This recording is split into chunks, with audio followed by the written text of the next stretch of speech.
నా I request rocket Raghav గారిని మాట్లాడాల్సిందిగా కోరుకుంటున్నాం.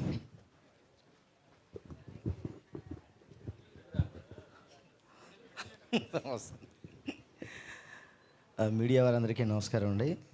ఇక్కడికి వచ్చినటువంటి సార్ మీరు భయం వేస్తుంది, అలా సీరియస్గా చూడకండి అన్న. స్టేజ్ మీద ఉన్న పెద్దలందరూ కూడా నమస్కారం అండి. మైకే అందరికీ నమస్కారం. మర్చిపోతాను సార్ మధ్యలో. నాకు ఈ సినిమాలో అవకాశం ఇచ్చిన మా డైరెక్టర్ గారు, ప్రొడ్యూసర్ గారు వరప్రసాద్ సార్కి thank you very much sir. అలాగే ఈ సినిమాలో నాకు చాలా మంచి క్యారెక్టర్ ఇచ్చారు. ప్రతి ఫంక్షన్లో ఎలా చెప్తారు జనరల్గా, కానీ నేను ఈసారి మనస్ఫూర్తిగానే చెప్తున్నానండి దీన్ని. ఎందుకంటే నేను వెళ్ళిన రోజు చాలా కేర్ తీసుకుని ఈ క్యారెక్టర్ ఎలా చేస్తే బాగుంటుంది, ఎలా ఉంటే బాగుంటుంది అని చాలా కరెక్షన్స్ చేశారు.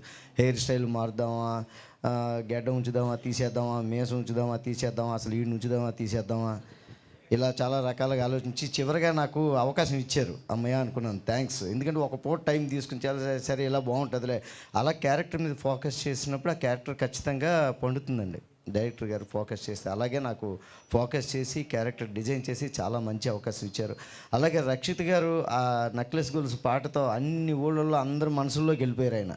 ఆయనతో యాక్ట్ చేస్తున్నాను, అదొక ఆనందం. ఆయన కూడా చాలా కూల్గా, అంటే చాలా పట్టుదలగా చేశారు ఈ క్యారెక్టర్. రోజు చేసినప్పుడు కూడా నైట్ అయిపోతుండేది 2 o'clock వరకు కూడా, అయినా అలాగే ఎనర్జీతో చేశారు. ఇంత మంచి క్యారెక్టర్ ఇచ్చారు. థ్యాంక్ యూ వెరీ మచ్ అండి.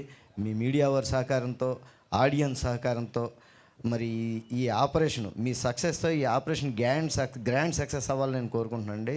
థ్యాంక్ యూ వెరీ మచ్ అండి. అలాగే ఇక్కడ ఎంటైర్ టీంని అంతటినీ ఎంకరేజ్ చేయడానికి వచ్చిన విశ్వక్షేణ్ గారికి కూడా thank you sir. Thank you very much అండి. థ్యాంక్ యూ రాఘవ్ గారు, థ్యాంక్ యూ సో మచ్. ఇప్పుడు రైటర్ లక్ష్మీ లోహిత్ పూజారి గారిని మాట్లాడాల్సిందిగా కోరుకుంటున్నాము.